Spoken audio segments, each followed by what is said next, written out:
it's a race to the bottom. To me, they feel like they're trying to exploit labor to do a job they hate.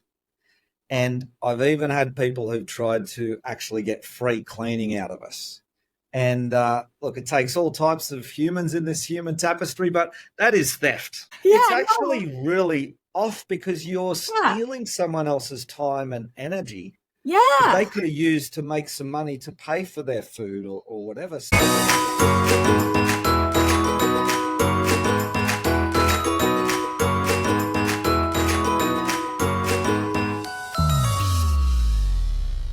Hi, everyone. Welcome back to the Service Business Show. My name's Jingjing, and today we're super happy to have Michael Sweet, the founder and CEO of 1-800 Cleaning Company.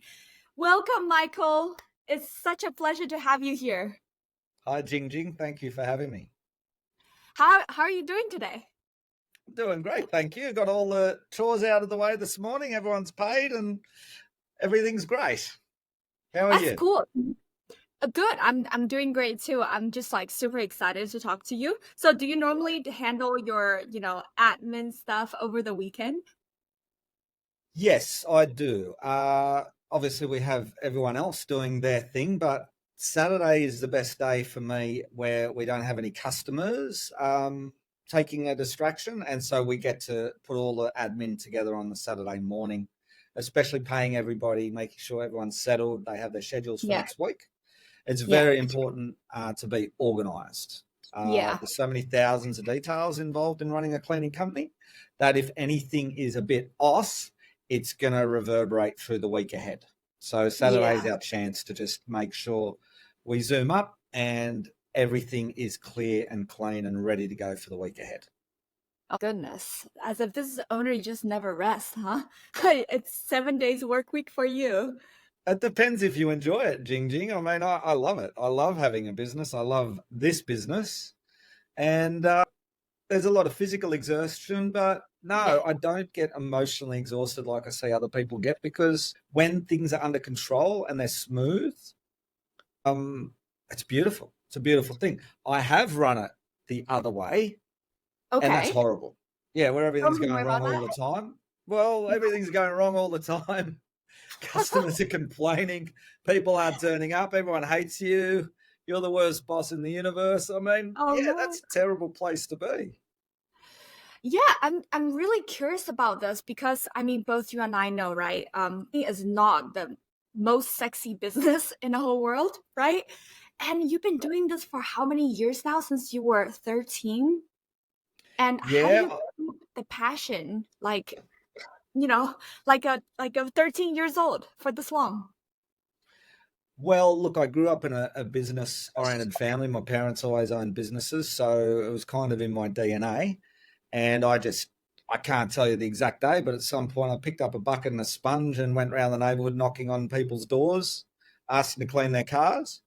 And it was only $5 I was charging. I didn't Oh realize wow. it was way undervalued, right? So who would resist $5, clean car, inside, outside? So everybody bought that. And before I knew it, I was going back home with a bucket full of change. And I was making a lot more money than all my buddies working up at the supermarket, surprisingly, more money. And then one of the guys that I did this for, he offered me $50 to devote the whole Saturday to him, which back in those days was a lot of money for a 13-year-old kid, $50 for a day. So, yeah, I was so busy, I ended up having so much work that I put friends on as well. And before I knew it, I had buddies working, and the admin was always my challenge. I don't like the admin. I'm not talented at it. I don't even know how the heck I survived back then, but somehow I did, and ended up selling that business to one of the boys who works for me, one of my neighbors, because I Oh wow. went for glamour after that. I was like so sick of, by the age of 17, 18, being just a cleaner when I was trying Yeah. to impress all the young ladies in the neighborhood that I ended up going to a business degree and a marketing Right. major, and I went the opposite. I went the most glamorous industry I could think of, advertising. So Right. that's another story, yeah.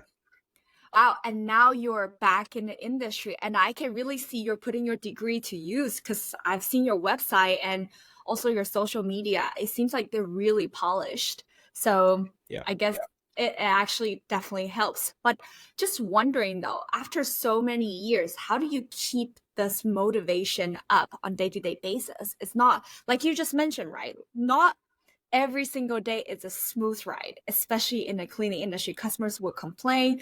You want to make sure they're happy, and then somehow your middle management is not doing their job right, right? So how do you do this?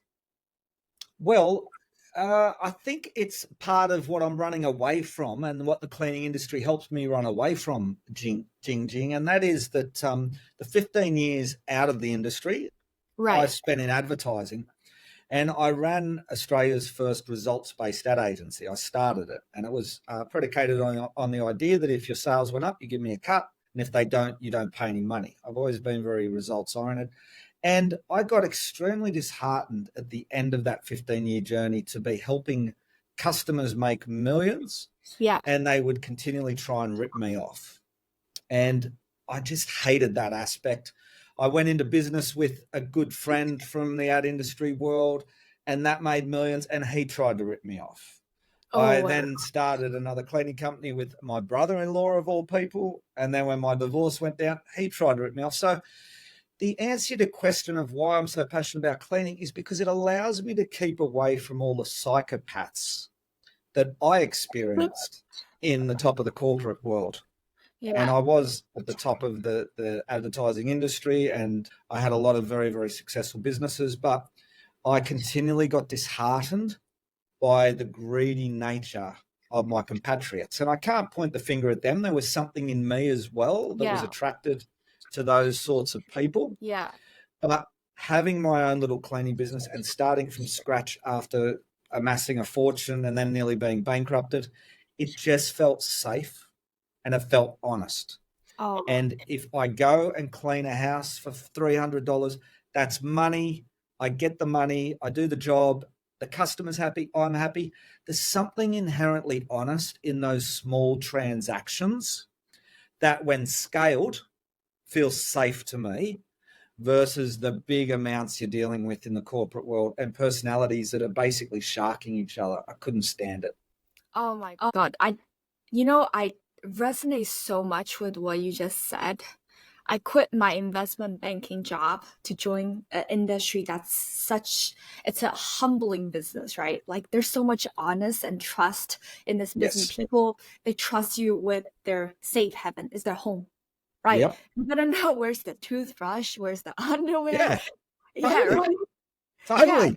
yeah. So you can see it like if you give out your labor, right? You help someone to make their home better, and you can see Yep. it not just reward from money side, but also Yes. there's something else. So that's Yeah. kind of what we're saying, right? Like so far, you've served like hundreds of thousands, like tons of houses, right?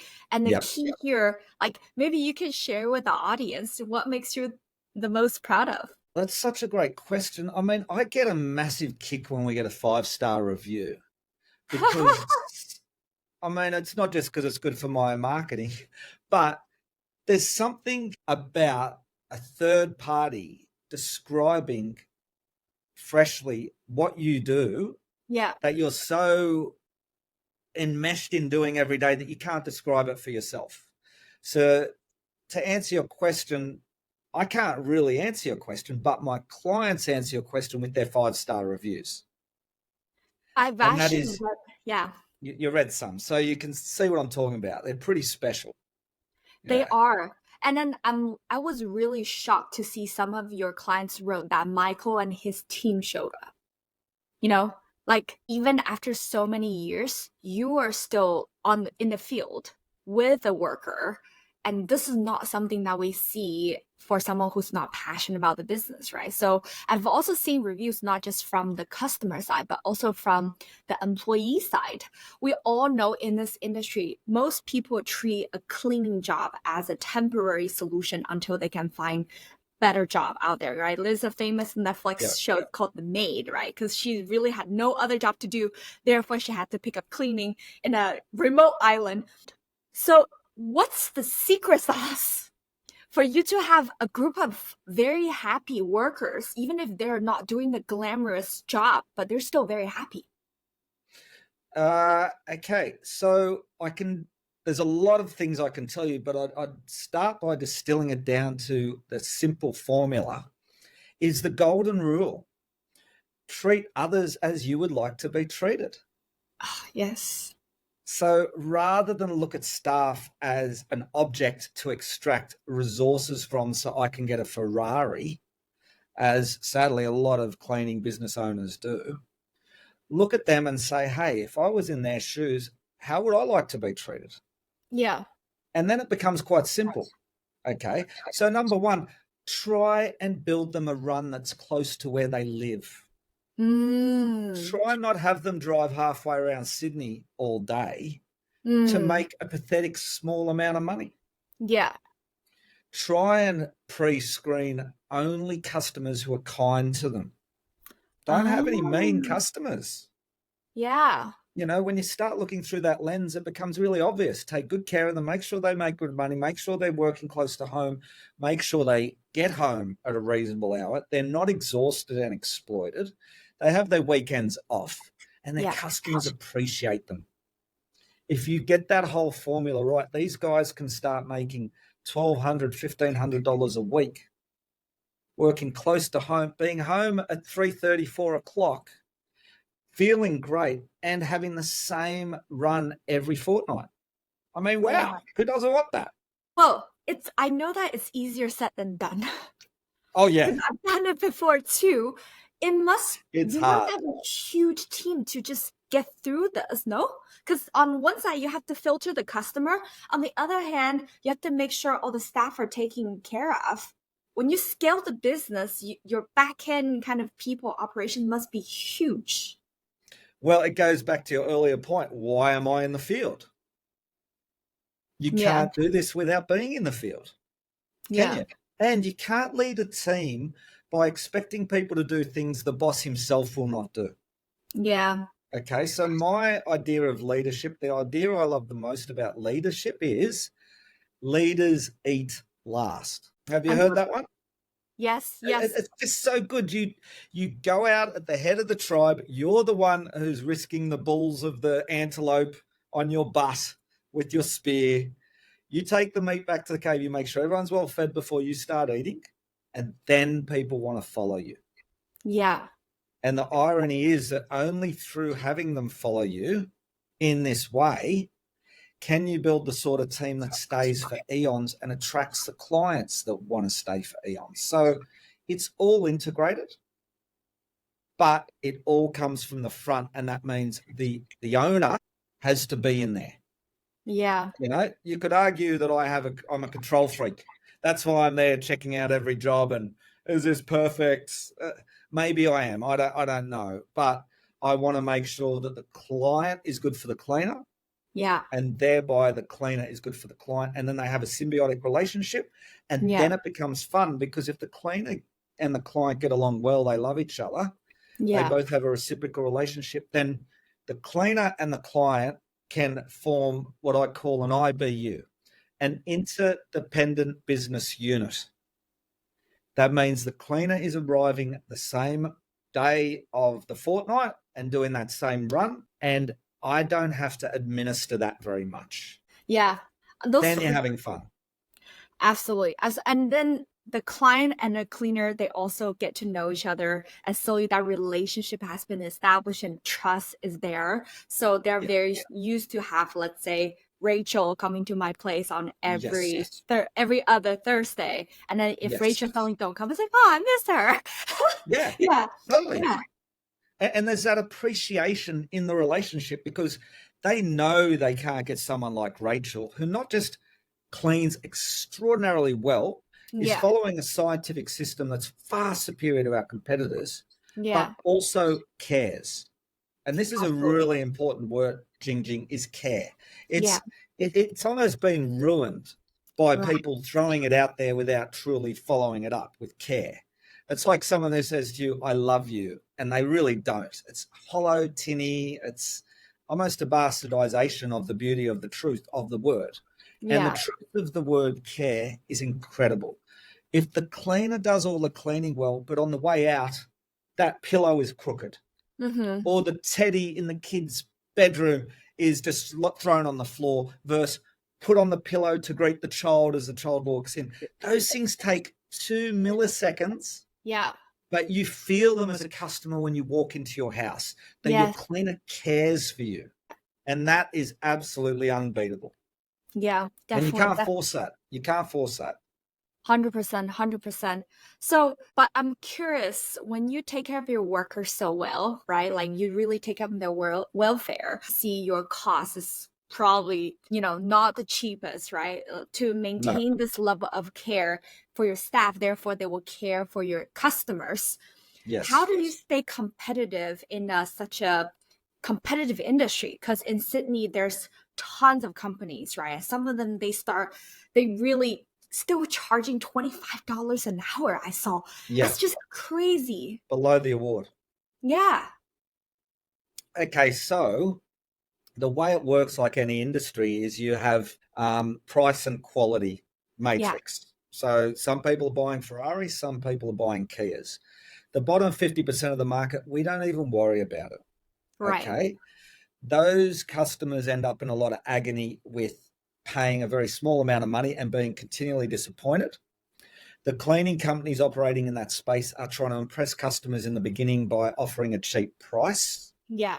and then they make their money by dropping the amount of time down. It's a Mm, horrible aspect of the industry, and no one's having fun in that bottom 50%. yeah. We do it the opposite. We say to the customer straight up, look, our price is going to be a lot more expensive compared to everybody else, but you get a guarantee with us. And that means everything on our 12-point clean list, we'll give you a 24-hour guarantee. We'll come back and fix it at no charge. What price do you put on your own heartache and your own time spent chasing up the cleaner? They didn't turn up today. They didn't do your bathroom, all of that. When you're finally sick of that, come back to us. We'll take Yeah. care of you. And a large percentage of people do that. They just get sick of those cheaper, nasty cleaners. And who needs that tension in their home Yeah. where you're aggravated? The cleaner's late. I said someone different this week. I didn't clean that well. The worst part is when the cleaner uses the mop in your neighbor's toilet that they use on your kitchen bench. Oh my I God. mean, I know, right? It's terrible. The stuff you see, I hate it. I can't stand it. So the bottom 50%, we don't compete, Jing Jing. We don't even try. You Yeah. want to buy a Kia, buy a Kia. Yeah. And hey, Kias are good cars. I shouldn't use the word Kia. There is no example for the bottom 50% that I can use as a metaphor in the car industry. The bottom 50% of this industry is like nothing else I can compare it to. It's just horrible. Yeah. It's zombie land. We don't compete. In terms of the top end, what I say to customers is, look, our average tenure of a regular cleaner is up around the 4-year mark. That's unheard of in this industry. Average. The That's the Yeah, that's the average. average. And that's growing because all the girls with us now are staying for eons. Oh. Yeah. So in order to do that, price comes from the back end of what it takes to keep those girls happy, to Yeah. equip them really well, to make sure that all of the GST, the insurances, the equipment, all those expenses are built in. And then Yeah. the price is just what ends up at the end. The price is what it is to deliver the premium service in the industry. And we think it's actually the best value because what you get from us fortnightly is superior to any other cleaner can achieve weekly Yeah. because of the dust extraction technology. Like the houses, the way we leave them, you cannot touch it. They're dust free, they're spectacular, they're healthy to live in. You don't have to clean in between visits. And the air quality is just out of this world. It's like walking to the top of a mountain. I did see a lot of review talking about it feels like the air in the home is fresher after the cleaning. You know, when I saw it, it's like, Yes, oh, that must be your secret sauce about this business. That's why it's you were able to keep your recurring customers. Yeah, it's it's Yeah. it's a massive thing because what's happening in houses is when you are cleaning, you are bothering minute dust particles. Mm. Okay, and the reason is that you're putting a positive static electricity charge on the particle when you bother it. That makes the particle go airborne. It also makes it negative magnetically repel other particles. So all those particles are airborne for up to 5 days, and you're cleaning away, and they're invisible to your eye, and then they resettle. Oh. Okay. Now, we've scientifically developed a method to get rid of that dust. And that means that the houses that we are taking care of are literally dust free. There's an Amazing. absolute visceral absence of dust. And that means that they're spectacularly clean and they stay clean. And we get a superior result fortnightly than a weekly cleaner can achieve without our system, which means you actually save money using us. Amazing. I think I'll probably have to message you after the call. How do you exactly do it? Because I want that too. I live in Singapore. I don't think we Right. have any companies that does this. So if it's a proprietary knowledge, maybe you can pattern it, bring it to other countries, right? Like that's how you run a franchising company. Yeah, Yeah. look, you'd love to patent it, but the truth is it's such a hard thing that even if I showed you the whole system and method, to actually train a person to do it is also very difficult because Yeah. there's a lot more expertise and effort involved. And I just can't see your average cleaning company out there going to the extraordinary effort that I personally go to Yeah. make sure every single house is done the way we do. I mean, you could reverse engineer it, but it's painful. It's difficult. You could reverse engineer a Ferrari or a Tesla, really. Are you going to go make one? I mean, that's tough. That's hard. 100%, 100%. So now I'm quite, after seeing all these reviews, now understand how you actually got there. It's definitely not, overnight success, right? It took years from your hard work and still to be with the cleaners and when they go to the job. Looking forward, how do you think this industry would change given that nowadays there's so many technology competition and there's just so many new things happening, right? Especially in the technology space. And then people try to Yeah. throw different technologies to an end consumer. Yeah, what's your view on this? You look at Boston Dynamics and what those robots are doing now. They're doing backflips better than an acrobat. I mean, that's wonderful. But I can't see, and I could be fooling myself, I can't see a robot actually being able to have the dexterity and the method to do what a cleaner can do. So I like to think in the long term, our industry will be somewhat immune. Yeah.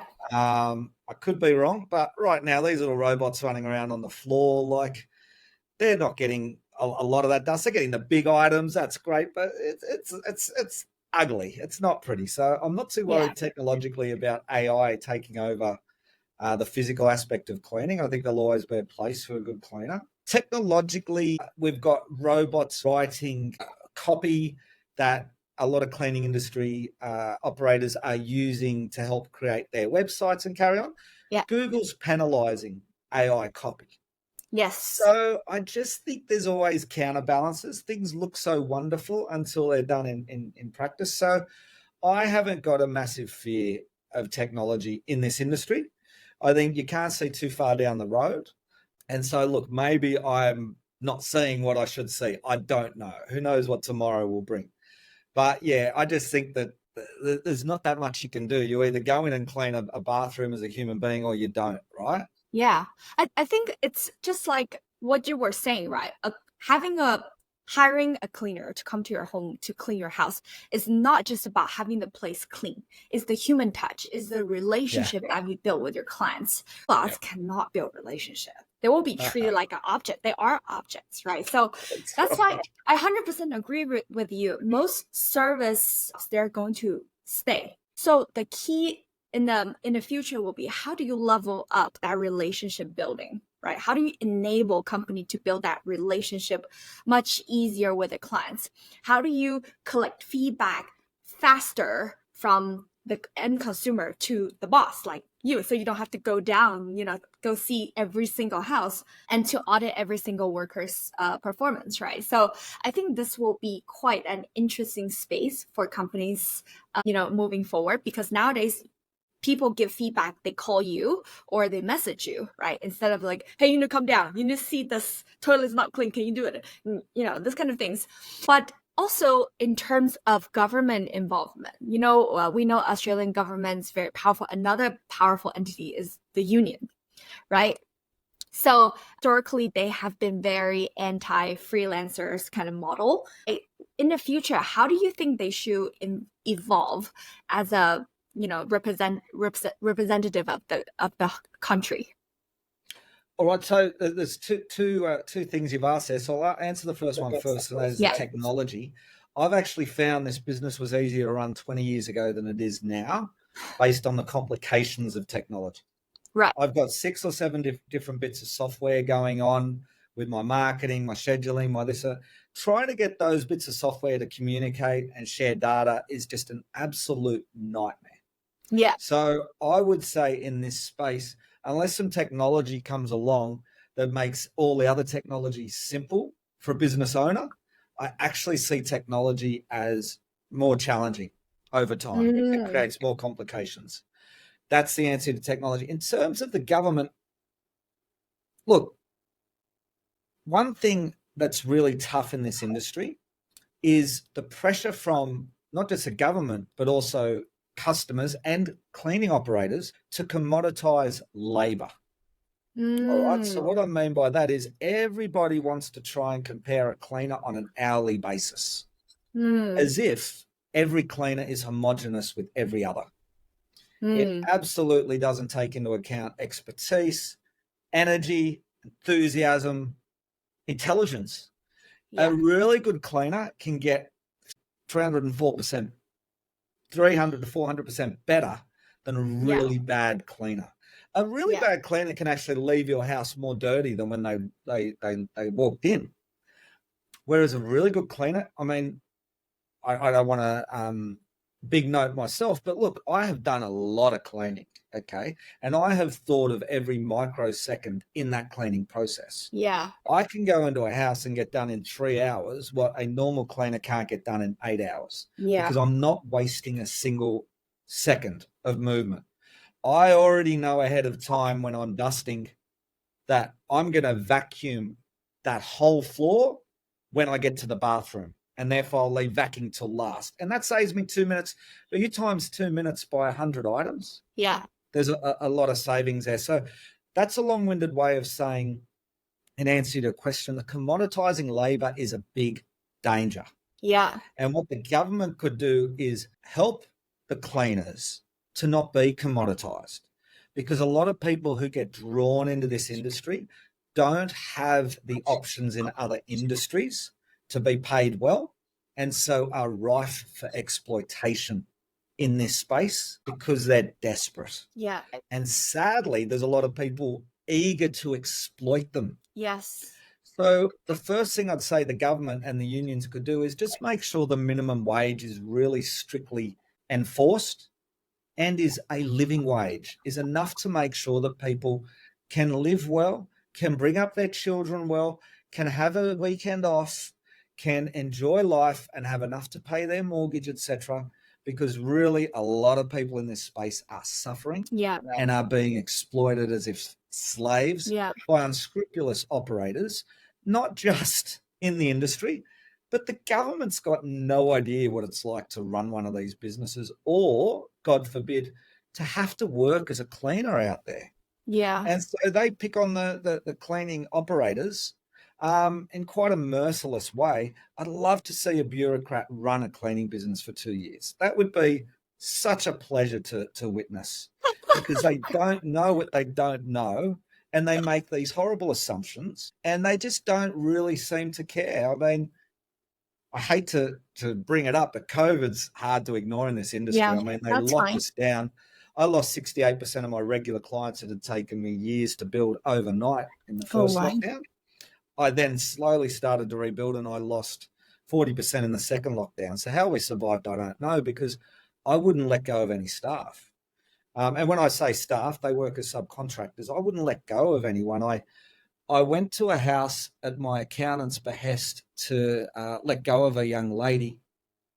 And before I let go of her, I asked her a few questions about if her boyfriend had an income, just out of curiosity that she'd be able to survive. And he didn't have a job, and they were relying on this wage. And she was telling me how much she appreciated this job. And I was so emotionally affected by that conversation, I couldn't let go of her. And I walked back to my car thinking, God, please, like, what am I going to do? And on the way back to the car, we got a 5-star Google review from the customer she just did a clean for. And Oh, I just thought, wow. that's a sign, right? That's a sign Yeah. to hang in there. Yeah. Oh, So I sent a text to everybody else who was working. I said, guys, look, things are going to be tough. We all have to tighten our belts, but I'm determined that no one's going to end up with nothing. So we might all have to take a hit. And I just spread the remaining customers around a little bit. And somehow we got through it and survived, you know? And amazing. that's, again, caring for people. I Yeah. do care about my people. I think they therefore care for their customers, and then I encourage the customers to care. So the customers, the cleaners, the company, we've got to all care about each other. We're humans. If we take care of each other, we can get through things collectively. But yeah, it's sad that out in the world, that's actually not common. Yeah, definitely. And ultimately, we're in a business where it's people's business, right? You're Yeah. hiring a person to help you with something. It's like Yeah. human interaction. So if you Yeah. treat them like a commodity, is like, oh, I have 1 hour of your time. That's not Yeah. that simple. It's not. It's not that simple. Yeah. And the government could help us there, because when all those lockdowns went on, etc., and they were throwing millions at the Harvey Normans of the world, we didn't get any help whatsoever. Yeah. When we came out the other side with a horrible tax debt, they were putting interest on top of interest. And Oh, I had my hands up saying, guys, we need a hand here to survive. And there was absolutely just rule after rule. And there was no kindness there. There was no acceptance. This was a once in a lifetime event. The government's response to the apparent, COVID was incorrect. We're learning this now, but there's no responsibility taken that it affected small businesses negatively. But yeah. if I make a decision that's incorrect, that affects me negatively, I suffer for it, right? Why Yeah. doesn't the government suffer a little bit for their incorrect decision and say, hey, we're giving small business a bit of a tax break, or we've got to take care of your people, help you survive? There's none of that. So how could the government help? They could try and somehow develop a little bit of kindness. Yeah. Um, and how can the unions help? Well, I actually like the idea of unions in the cleaning space, because I think the cleaners need to be collectively represented. But I don't understand how the labour unions work in Australia for cleaners. I don't really see where they're helping. I don't understand. That could be my Mm, ignorance. I'm not saying mm, they're not helping. I don't see it. I don't understand it. We should all have an industry body that ties us all together, that says, hey guys, lift your prices up, don't exploit your staff. This is how you should run. We should all be together. If we're together, we'd be stronger. yeah. Yeah. Definitely. I looked through a lot of the websites. A lot of them just feels like, oh, we're offering a safe place for everyone to share their opinions. So I was like, so what's the result? If you look at the website, every month or every 3 months it's the same. So what's the next thing you're going to work on? We're not sure. I think they recently had a meeting about the heat stroke, right? It was really hot in Australia, and they're talking about cleaners' welfare. When they have to clean, and then when you turn off the aircon, it's just really, it's not an environment that's humane to any person to work in. But they're just talking, and I don't see exactly how they can improve this overall. So I think that's a very interesting point, and let's see if they can do better moving forward. So Yeah. yeah. So Mm. my last question to you, right? How do you see marketing going to be evolved in the future, especially like you just mentioned, right? There Google is penalizing um, any article that you use AI to write, but there's also brand, there's also offline marketing. So how do you think this will evolve? It's a great question, because marketing's such a big cost. I mean, we must spend like 8% of our revenue on marketing, and Wow. it's a necessary evil. I'd say 4% of that is great investment. The other 4% is a complete waste of money. The problem is I don't know which is which. It's terrible. And, a lot of cleaners, I hate to say, God love them, but they turn around and their solution to marketing is be the cheapest price you can. And Um, again, it's a race to the bottom, yes. because why paid a fair value for our labor? Like, Yeah. we work hard. Yeah. Cleaning well is a speciality Yeah. item. Why is the merchant banker worth $50,000 a day and the teacher is worth $50 a day? I mean, the world's just upside down in this regard. So what I would say in terms of marketing is stop trying to be the cheapest Mm. and start trying to build some actual value into what you offer Mm. and stand strong in that. Mm. Because even when you get really, really busy on a Mm. cheap price, it's hard to make a profit. Yeah. You know, I knew a guy who once had, you're not going to believe this, he had 800 staff and he was making 20 cents per hour off each of them. Now, Wow. that's a horrible business to run. Yeah.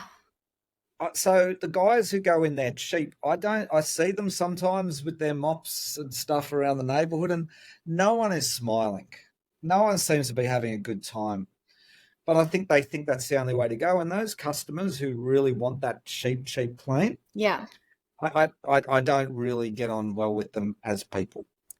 To me, they feel like they're trying to exploit labor to do a job they hate. And I've even had people who've tried to actually get free cleaning out of us. And look, it takes all types of humans in this human tapestry, but that is theft, right? That is theft. You 100%. wouldn't walk into Coles and steal a box of, Yeah. chocolates or whatever. How dare you try and get me to send a person to your house and not pay for it? Like, Yeah. that's terrible. But they're out 100%. there. So, 100%. yeah. And then in our industry, it's not really like, okay, you want to buy a pair of socks and let's say the quality is not what you like, then the company, they offer you additional pair of socks, as a compensation, right? Now, if you don't pay, someone would not be able to bring home bacon. You're Yes. squeezing someone's livelihood. Yes. Like socks, they're not going to cry because No. people did not pay for it. People Yeah. will, because Yeah. they sacrificed their time to do something and now they're not being compensated. And as a result of that, they're not going to eat. Their children not going to eat. Yep. It's just, Yep. it's brutally true, right? In our industry. Brutally true. Yeah. Brutally true. And then people cannot really, let's go back to the commodity part because they see people's time as commodity. Therefore, they're like, I want to get one free. It does not work like that. No. Yeah, It's no. actually really off because you're stealing someone else's time and energy that Yeah. they could have used to make some money to pay for their food or whatever. So that side of the industry is quite sickening. And there's another type of person, while we're on the subject, of they are going to hire you based on knowing ahead of time they're going to complain to get an advantage. These types are also quite terrible. So if I know that I'm doing a move out clean for the real estate agent and the real estate agent's definitely going to complain, I'm handing this problem over to the cleaner. So I just take the photos. I say to the cleaner, hey, you didn't do a good job. Come back and fix it. And over and over and over. And that's a really tough part of the industry is the move out cleaning space because everyone's trying to cut the costs. Yes. Half the real estate agents are complaining. There's scams left, right, and center. It's just a race to the bottom. Definitely. So what I'd love to see everybody do, the government, the cleaning company operators, the clients, the customers, is all band together and let's benefit the cleaners because they work really hard.